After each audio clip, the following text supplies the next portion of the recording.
Okay, so the first concept that we're going to talk is apex transaction. What's an apex transaction? An apex transaction represents a set of operations, right? Set of operations that are executed as a single unit, which means either all those operations get executed or all of them get rolled back. Okay, so that's what an apex transaction is. So it's a set of operations which will get executed as one single unit. Either all of them are executed or all of them are cancelled. All DML operations in a transaction either complete successfully, or if an error occurs in one operation, the entire transaction is rolled back. So if there are 100 records being updated in an Apex transaction, either all 100 records will be executed or all of them will be rolled back. Let's say, out of 100 records, 10th record had an error. Then what will happen? All those 9 records which were already inserted through the DML or updated through the DML operation, those will also be rolled back. Okay, so that's how Apex works. This is very important for us to understand that how an Apex transaction works, so that whenever there is an error occurring, we understand what is the impact, of my Apex code execution on the entire database. Fine. So the simple logic, they have kept it very, very simple. They have just made it that if there is an error occurs between the transaction, instead of making the data base unstable or inconsistent, that half records have got updated and half have not got updated, they roll back the entire stuff. So you know that, okay, fine, if there was an error even in one record, nothing has actually changed in the database. It is exactly, it comes back to the same stage where it was before you ran or executed that Apex code. Fine. So which is a very simple thing, and which is something which is very, very helpful. Okay. So this is how an Apex transaction works. So all the operations or all the DML operations inside one transaction either will complete successfully or will get rolled back. Now, the boundary of a transaction can be a trigger. So what is the boundary of a transaction? What exactly a transaction has? A transaction can be the code of a trigger. A method in the class, that can be one transaction. So all DML operations in one method will get completed or will get executed fully or will get cancelled fully. An anonymous block of code can be a boundary of transaction. A visual force page can also be a boundary of transaction, the get methods of the visual force page. Okay. All operations that occur inside the transaction boundary represent a single unit of operation. So they all happen as one single unit of operation. Okay. And especially it's important for us to understand transaction in order to understand how the DML operations are working. DML means data manipulation language. Insert, update, delete, and delete. So all the DMLs in one transaction are either completed successfully or rolled back fully. Okay. Now, how are transactions useful? Why is this transaction concept useful? First of all, we need to understand the transaction concept, which is very important for us to understand how Salesforce or Apex code actually works. Now, in the programming, why this transaction concept is important? The transaction component concept is important because transactions are useful when several operations are related. So it's important when one operation is related to the other operation. All right. I just gave you one example that out of 100, if I tried to execute an Apex code, and out of 100, 50 records were updated and 50 could not be updated because of error. Don't you think I will be in a difficult situation figuring out which 50 got updated, because next time I cannot execute the same code, right? But if it rolls back the entire thing, I can correct my code and then I can execute it once again. So I don't have to actually go ahead and start thinking that, oh, which 50 were updated and all that stuff. So that makes my life easier, and that also keeps the database in consistent state. Second importance of the transaction is that if some operations are related, one is related to the other, then also transactions are useful. Okay. And either all or none of the operations should be committed. So when the operations are related to each other and you feel that either all of them or none of them should be committed, then transaction concepts becomes very important. This keeps your database in a consistent state. There are many business scenarios that benefit from transaction processing. So there is one small example which I'm going to discuss here, a very practical one which you guys can easily relate to. Transferring funds from one bank account to the other bank account. How does it work? There is account A, there is account B, right? Now, if there is a transaction, the fund account A, the fund should be deducted from account A and it should be added to account B, right? So first of all, the fund will be checked in account A and it will be deducted. Let's say it gets deducted. The moment it tries to add it to account B, something happens, some error in the server, something happens and it fails. It does, or some validation problem or something in account B, and it is not added in the account B. Then what should happen? Then it should ideally roll back the first DML also, right? The account A should also again be refunded with whatever has been deducted, right? So the same thing, it involves debiting the first account and crediting the second account. These two operations need to be committed together to the database. So if one of them is not happening, the second one should also not happen. Fine. So ideally, that's how things work. Whenever we have a block of code, a method or a transaction, all the DML statements inside any block of code, or we call it as a transaction, all DML operations in that transaction by default will be committed as a unit or they will get cancelled as a unit. Okay, or rolled back is what the right term that we use for it. All right. So that's the first concept, the transaction concept. Now, let's understand the order of execution of Apex code. Okay, or when a DML statement is happening, when an insert or update, can you have the microphones mute? I'm getting a lot of noise from the mic. Naren, can you mute your microphone?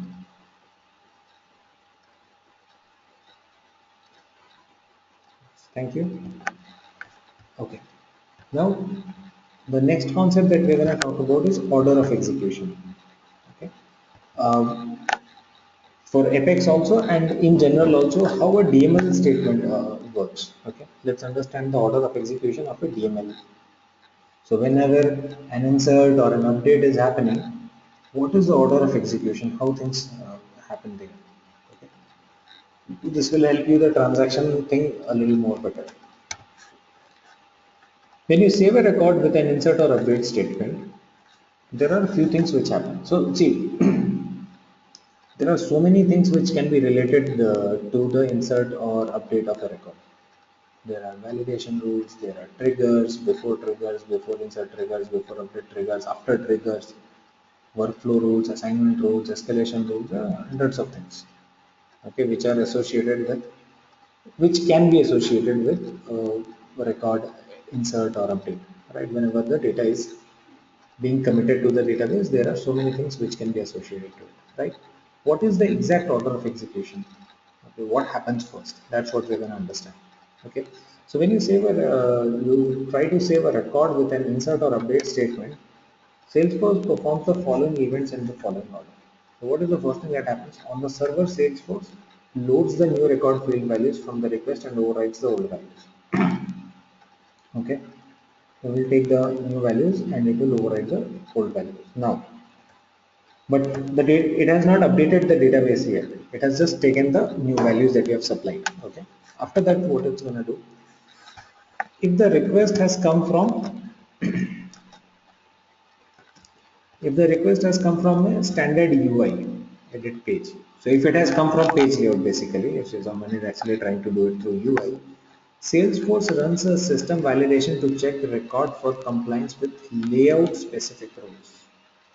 Okay, so in page layouts we have the option of making fields mandatory and all, right?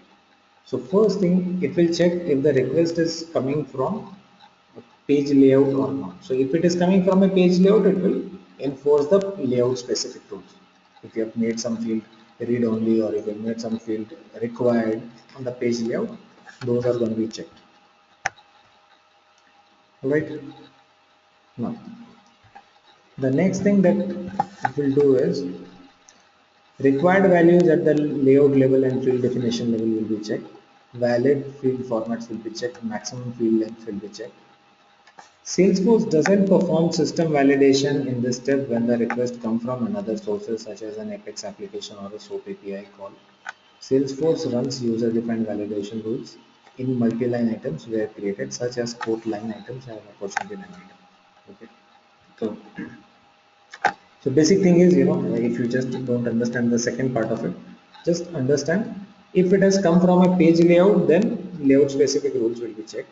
If it has not come from a page layout, let's say it's happening from a data loader or something, or it is happening from some other programming thing, then those layout specific rules will not come into picture.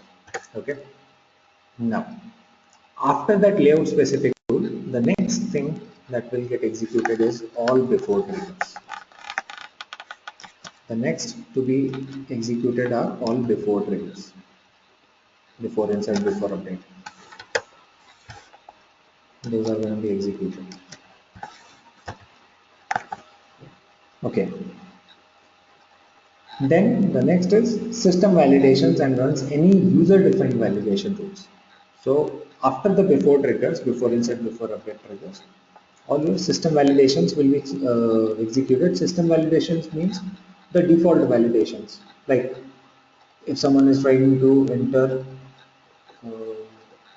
a text in the number field, so that's a default validation. We have not defined the validation, but it's by default thing. So those are system validations, and user-defined validation rules are the ones that you have defined. Okay.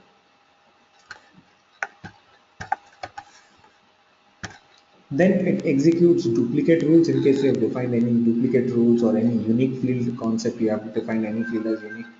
Then it will check if the unique values have been supplied or not. Then the record is saved to the database, but it's not yet committed. Okay, so you can call it as a temporary save. So the record is saved in the database, but there is still a scope of rollback. Got it? So that's the reason why I'm saying that it's not yet committed. It's saved to the database, but it's not yet committed. So first layout specific rules, then before triggers, then validation rules, system validations and custom validations, then duplicate rules. If everything is fine, then the record is saved to the database, but it is not yet committed to the database. Means it's a temporary save and there is still a scope of rollback.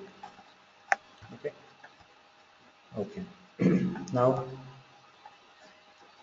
what will happen next?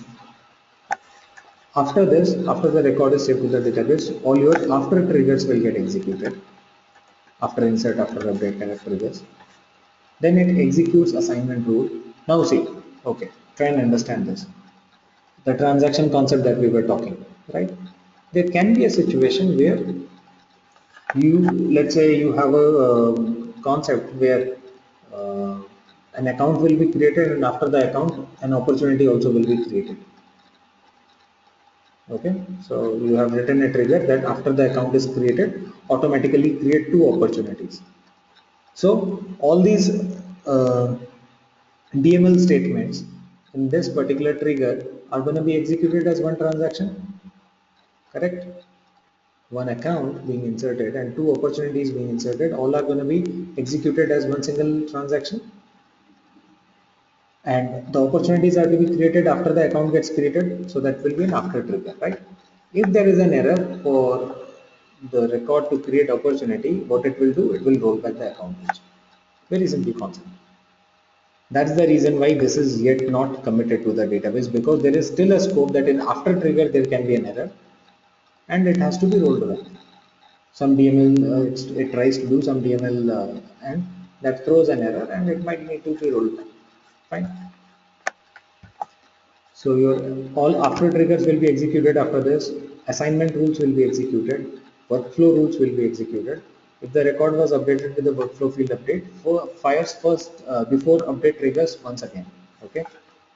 So if the record was updated with the workflow field update, In workflow, we have an option of field updates, right? So if the record is being updated, then again the before update trigger will be executed. All right.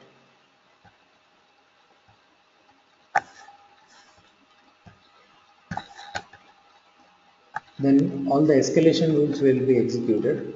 If the record contains a roll-up summary field, that will be updated. Okay. Now, if there is a roll-up summary field of the parent, let's say the record which is actually getting inserted or updated, if there is a parent object for which the roll-up summary field is to be updated, then all these rules will be executed for the parent record also, because update is happening on the parent. So it will check if the parent record is, it's possible to update the parent record or not, or if there is some error or something. Okay. The parent record will be updated. If the parent record also has a roll-up summary, is also a child, and parent's parent record is going to get updated, that update will happen, and all these things will happen for that record also, right? So it's like you are trying to insert this record. This record is part of a roll-up summary of its parent, right? Now your insert was happening on this, okay? But because it's a part of the roll-up summary, now this record will also need to be updated. Okay. So all those things, because it's being updated now, so all the steps will be repeated for this. Correct. And once it is finally updated, then again it comes back to this. So that's basically the concept. Then when all these things are done properly, the then this DML operation is committed to the database. Then finally the record is committed. Got it? So there are two stages coming here in the order of execution that we understand. There are two stages. One where the record is saved to the database but it's not committed, and one where it is committed to the database. Correct? Now once it's committed to the database, this is permanent save. Now executes all post commit logics. After this commit data commit, post commit logics will be executed. What is a post commit logic? Post commit logic is something which cannot be rolled back. So those logics get executed after the final commitment. Like if you're trying to send an email, workflow has an email to be sent. That happens post commit.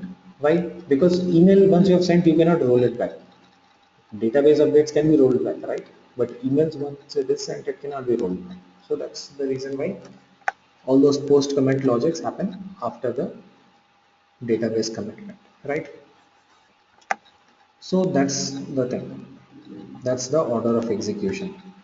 All right, and it's pretty simple. I mean, if you just have to keep it in mind. So first thing is the before triggers, custom validations, okay, and the duplicate rules. Then the record gets saved. After that, after trigger and all the out of the box functionalities like workflows, escalation rules, assignment rules, all those things will come there, and roll up summaries, escalations, and then it gets committed. Fine. So that's the simple logic. So that's about order of execution. Now, so we have understood two things. One is Apex transaction, everything, all the DML statements inside one transaction get committed as a single unit.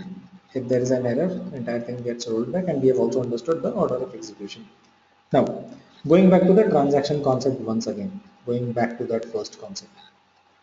Hello. Hello? Yeah, Jason, am I audible? Yes, you're audible. I have a question actually. Mm-hmm. You said that before trigger will actually uh, execute again. What is that scenario? Means I want an example for that. Before trigger, nahi, before update trigger will execute again. Yeah, before update trigger. Yeah.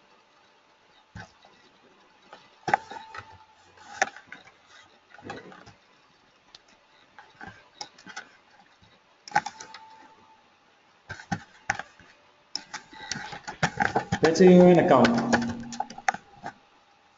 Okay. Yes. you are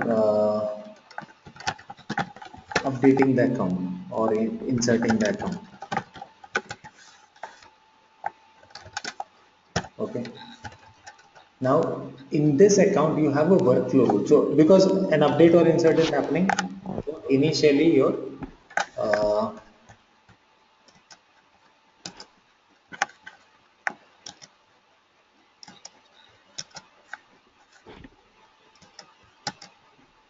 yeah. So first thing before trigger will get executed. Fine. Yeah. First thing is what? Before trigger will come into picture. All right. Yeah. So there's a before trigger which will get executed. This can be before insert, before update, whatever. Okay. Now on account you have a workflow rule also. Okay, let's say you have a trigger for this account, trigger called T1, it's before insert, before update. Okay, on this you have a workflow rule also. And this workflow rule is supposed to do a field update. Let's say type of the account. Okay, so this particular trigger is going to get called when at the start of it. Okay, Got it. system validation trigger, everything will be called start of it. Okay, now then it goes to the second, please mute your microphone. Then it goes to the validation rule and all these stuff. After that it saves the record, the record gets saved. Okay, now after this, after triggers work, assignment rules work, and after that comes the chance of workflow rule. Okay, so now when my before trigger was executed here, but workflow rule is again if there is a field update. See, if there are workflow field updates that updates the records, then again before update trigger will get executed. So this has worked, data got saved, then your workflow rule got called, the workflow rule has a field update, so it will call the before update trigger once again, not before insert but before update trigger will be called once again to check that after this update is the before update trigger okay or not. Got it? Does that make sense? Done. Yeah. Got it. Thank you. Okay. Now, going back to our the transaction concept once again. So what we understand is that all DML operations inside one transaction are going to be executed as a unit, which means if I have a list of account CTS, which is let's say 100 accounts, and in case I have a statement, I'm talking about a transaction, but a DML statement definitely then will be executed as one single unit. So if I say insert accounts, then the logic as per the transaction logic, either all these accounts will be inserted or all of them will be rolled back. Fine. If even one single record has an error, the entire set of records will be rolled back. Or if you are trying to update accounts, either all of them will be updated or all of them will be rolled back. So even if the record number 99 has an error or record number 100 has an error, the entire set of records will be rolled back. No changes will happen in here. Alright. So this is the general behavior of our insert and update statements or our DML statements. This is the general behavior.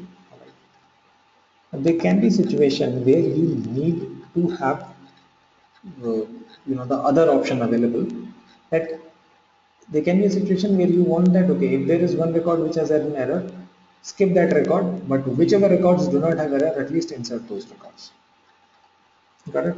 Sometimes I may have that requirement. So by default, the insert and the update and all other DML statements have this behavior that either they will update or either they will make the changes in all the records or they will not make change in any of the records. That's the default behavior of it. Okay, but we have another option which is called database dot insert. Okay, so there is a custom method which is called database dot insert, and we same way we have database dot update. So these are called database DML methods. Okay,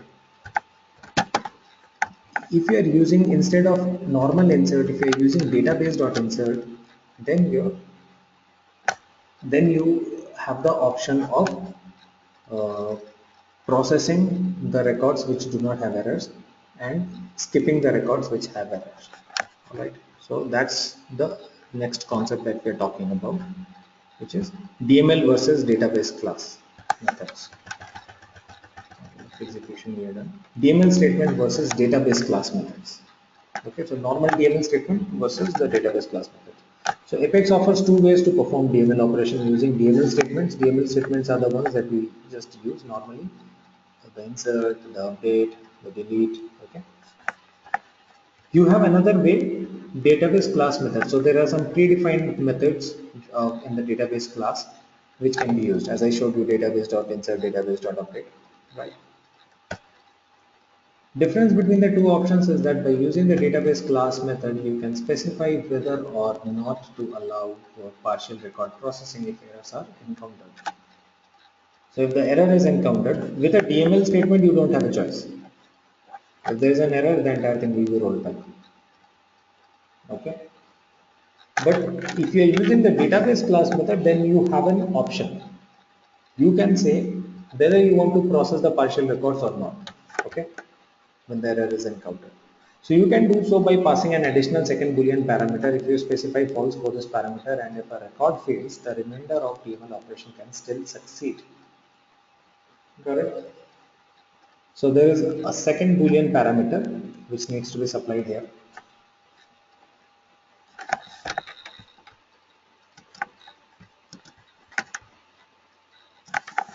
So this database dot insert, it requires two parameters. One, the set of records which need to be processed. So that's, hello, can you hear me?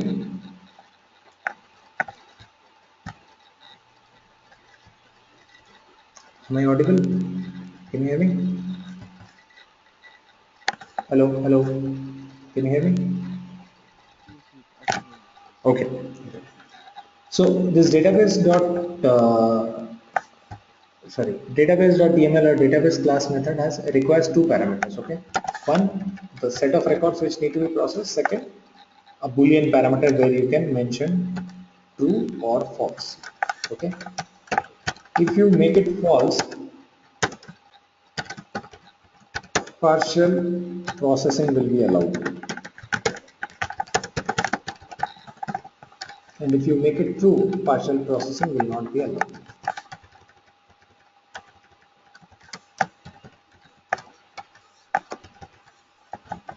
Which means this is similar to normal insert, because partial processing is not allowed in normal insert also, right? So here, if you are using the database class method, DML.insert, then you have the scope of allowing the partial processing. For that, all that you have to do is you have to supply the second parameter as false. Correct. The same goes for database.update, set database.delete for one of them.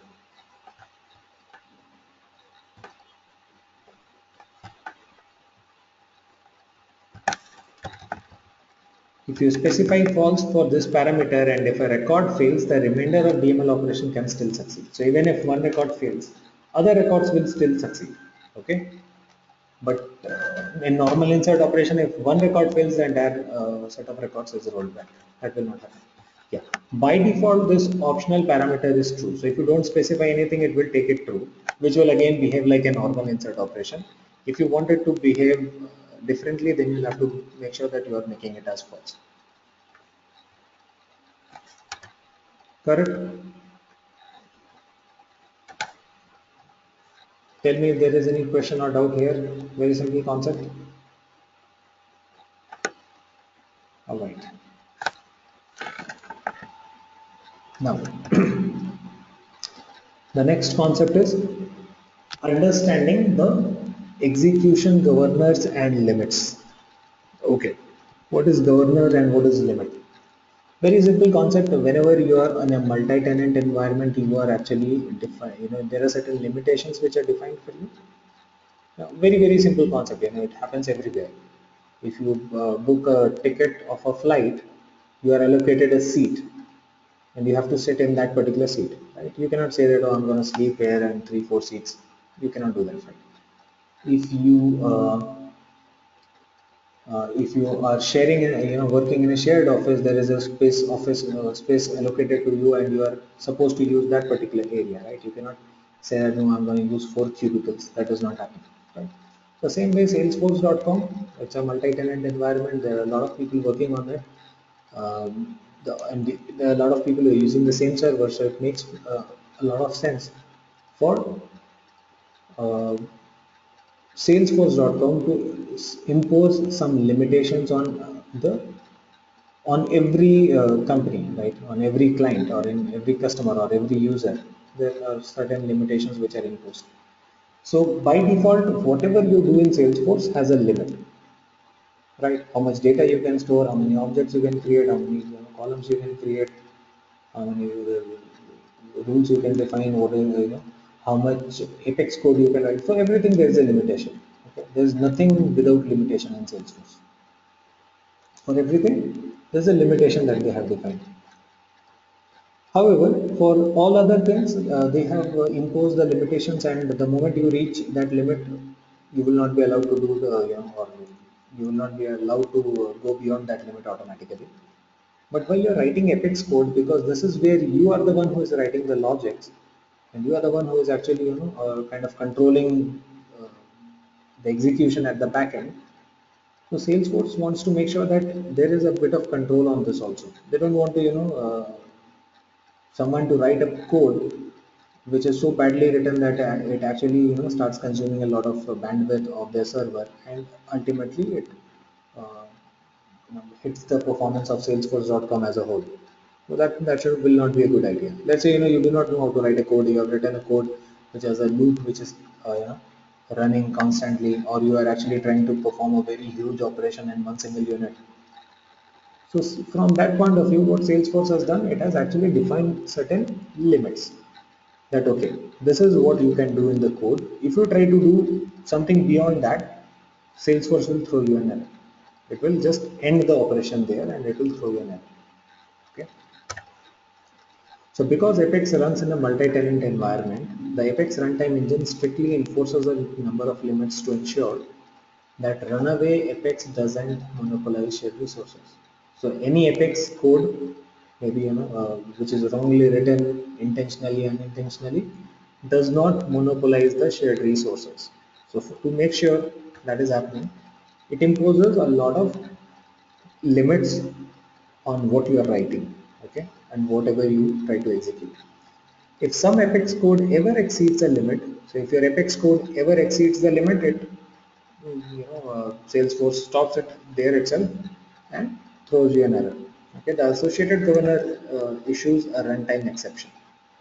Okay, which is again pretty much logical. Now let's understand some common governor limits. There are a lot of limits. We will talk about a few the common ones. The first one, and a very common one, is total number of SOQL queries.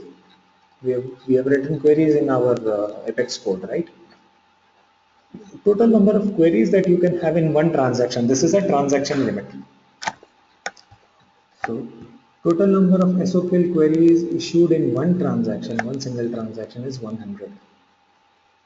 You cannot have more than 100 queries, SOQL queries in one transaction. Okay. Now, before I go into the next limit, just tell me one thing. What do you think? Is it a good number that they have given, or is it something which is very less for one transaction? What do you think? In one transaction, 100 SOQL queries. What do you feel? You guys have done a few bit of programming. So what do you think? Is it a good number that they are allowing? or is it something which is very very less? 100 SQL queries.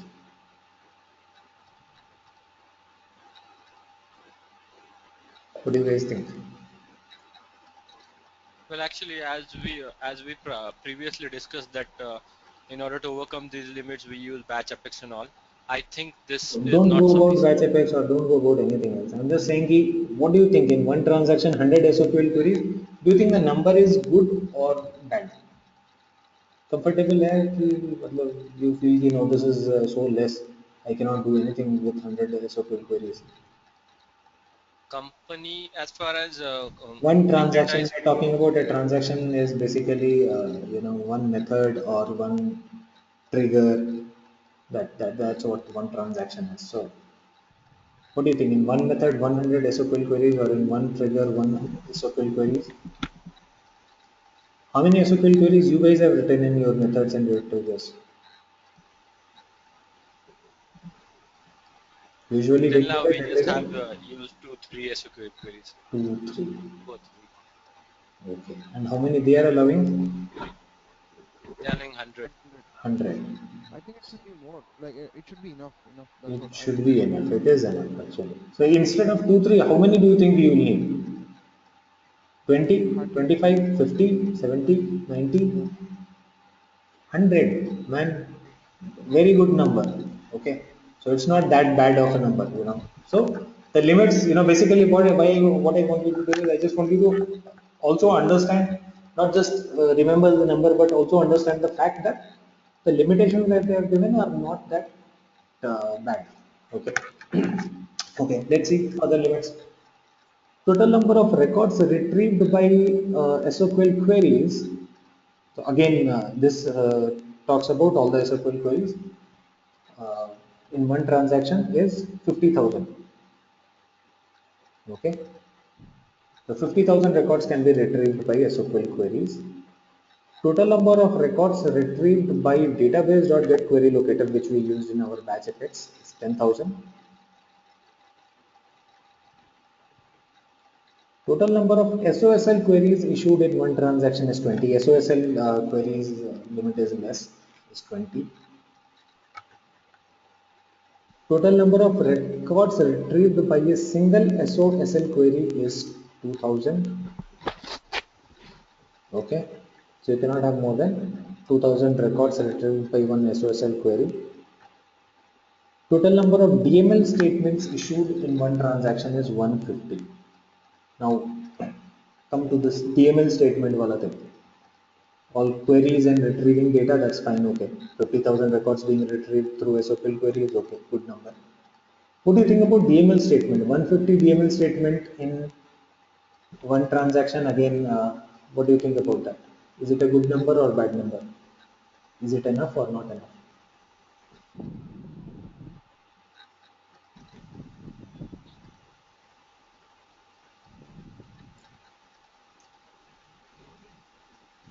How many Hello. DML statements have you used in the Apex triggers that you have written?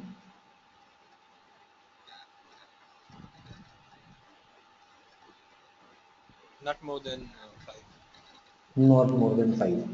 How many do you think we will need? Whatever be the situation.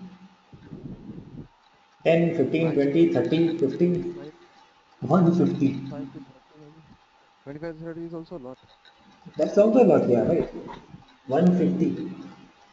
So it's a good number. Ample is good. Yes. Okay.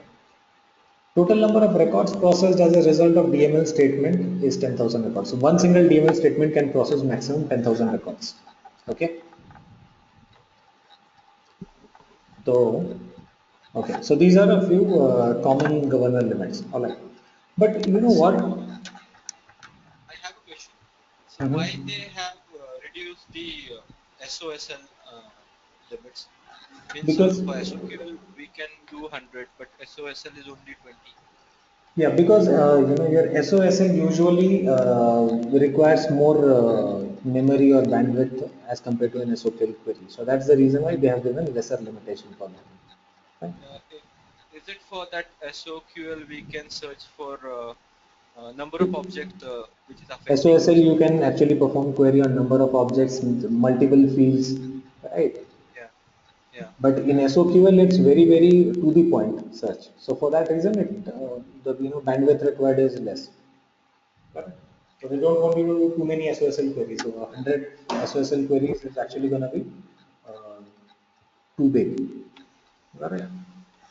All right. Now coming to the interesting part. So what we understand here is that the limits that they have given, based on what you have done and based on what you understand, we understand that the limit that they have allowed for our the governor limits which are allowed are okay, good numbers, enough, right? But the problem is a lot of people face a lot of problems with these governor limits. They keep on hitting errors for these SOQL queries, DML statements frequently. This is a very common thing. You talk to any developer, most of the developers will have this issue. The beginners basically, not the experienced one, the beginners will have this issue, right? So this is a big fear, governor limit, governor limit. The point is, how does a developer actually hit 150 DML statements or 100 SOQL queries? Okay, let me show you this.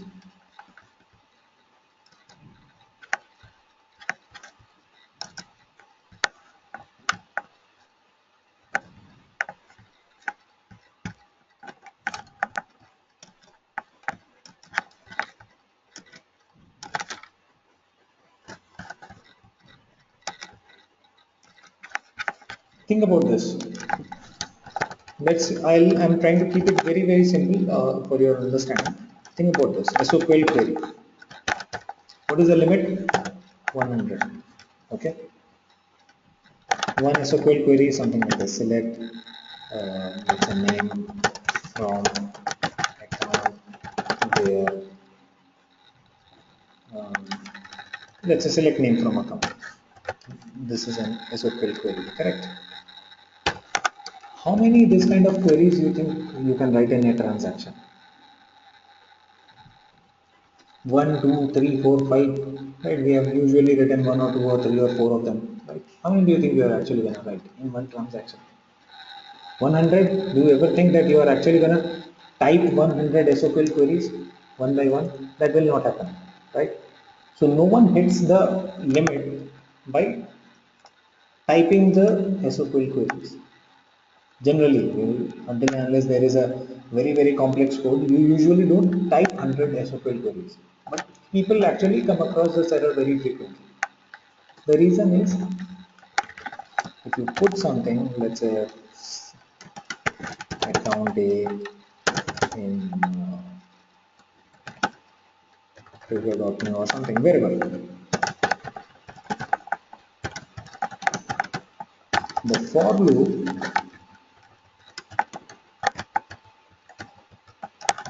if you put this statement, if you put this query inside a for loop, then what will happen? Every time the for loop is running, one SOQL query is getting exhausted. True? So, what will happen? If you have more than 100 records in this trigger.new or wherever, whatever set of records you are dealing with, if you have more than 100 records here which you are dealing with, 100th record, it's going to exhaust the number of queries. You cannot exhaust this limit by typing 100 SOQL queries, but this gets exhausted if you have put it inside the loop. Common mistake. People put SOQL query inside a for loop. Same way. Now come to the DML statement. Limit is 150. DML statement is one insert statement, one update statement, things like this. Okay. How many these kind of statements you think we will have? We are never going to type 150 times the DML statement. Insert, update, delete, whatever. We are never going to type it 150 times. Common mistake is putting it inside the loop or count a in, let's say, ACTS.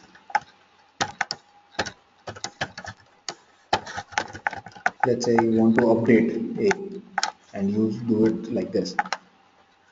A dot this. Excution equals updated, let's say something like this. And you would after this you say that update A.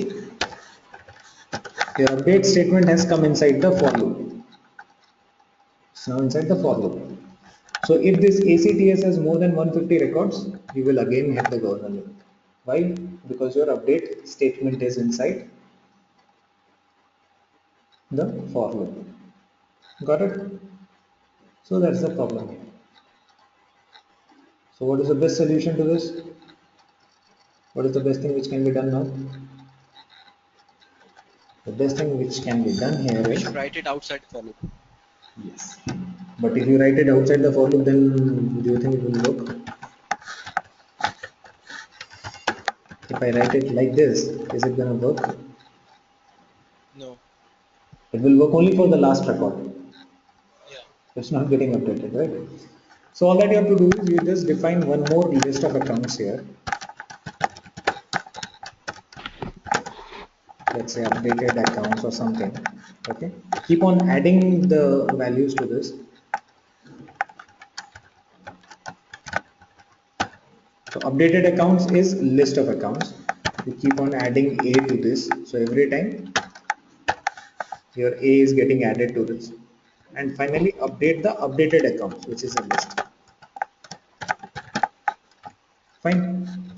So this is called bulkifying your DML statement. So instead of doing wasting your DML statement for one records, you have put all those records in one list, and then you are using one DML statement. Now, how many DML statement am I using? I'm just using one. If there are 1000 records in that, I will be able to process 1000 records. What is the limitation of a DML statement? Now there is a limitation. How many records can be processed in this? What is the limitation for that?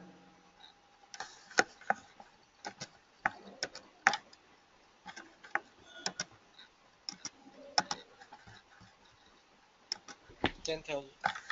10,000? 10,000. So till 10,000 record, it will not have any problem. It will be happy to process till 10,000 records. One DML statement can process 10,000. So till 10,000 record, you are absolutely fine. You are okay. There is no problem. The moment you exceed 10,000, then there is a problem. And again, if you know that your records which need to be updated are more than 10,000, then what is the solution? Batch effects. Because batch effects will use database.getQuery locator. Database.getQuery locator will automatically take 10,000 records in one batch and process it, right? Next set of records it will put in next batch. Makes life easier for us.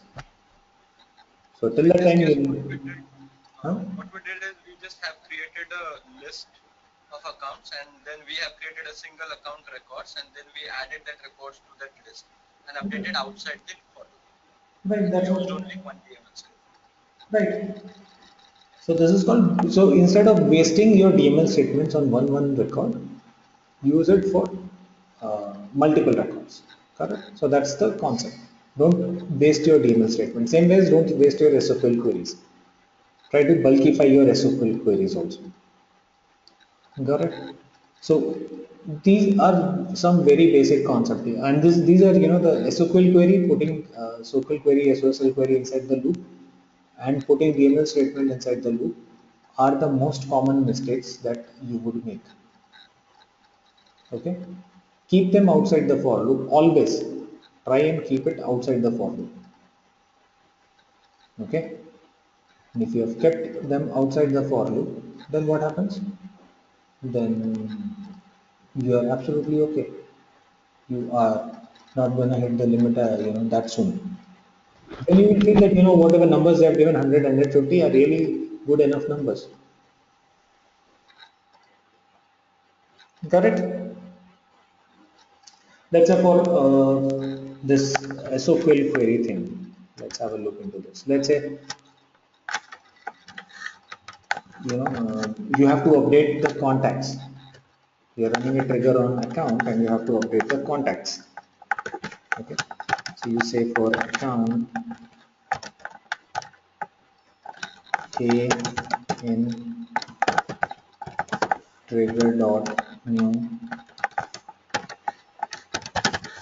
Now you are gonna fetch the records from account, from the contact table, right? So you will say uh, list of contact contacts equals select first name from contact. There count ID equals a dot id. Okay. Now if, and then you want to go ahead and update the contacts. That's it. Okay. So this is the scenario. Now what will happen? For every account in this set of records, you are exhausting one SQL query, or using one SQL query for every account record, which means after 100 records, it will throw you error. Got it? Instead of writing it this way, if you write it like this, bulkifying your SQL query. How will you bulkify the SQL query? Uh,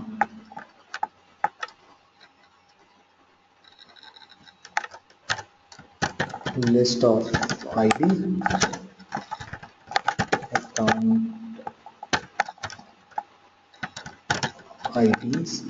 Okay, define a list of IDs. Okay, and keep on adding the IDs into this. Okay, account IDs dot add a dot ID.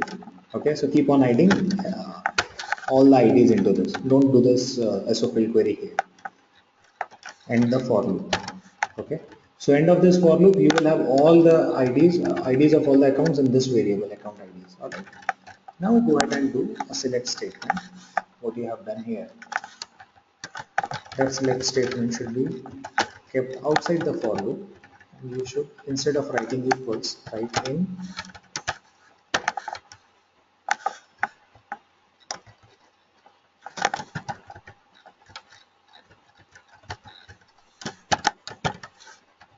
Okay, so this will take all the contacts from all the records where the account IDs are this. So one SQL query is going to do the job for you for all the records. Got it? So it's just a matter of keeping it outside the for loop instead of putting it inside the for loop. Clear? So the governor limit is something which is uh, their I mean, the limits that they have given are really enough. Okay, in case we are not writing the code incorrectly, if we do not know how to write the code, or if we are actually putting these things inside the loop, then we will surely hit the limits very quickly. So this is a very simple logic that you need to keep in mind. You will be pretty fine with governor limits throughout your life.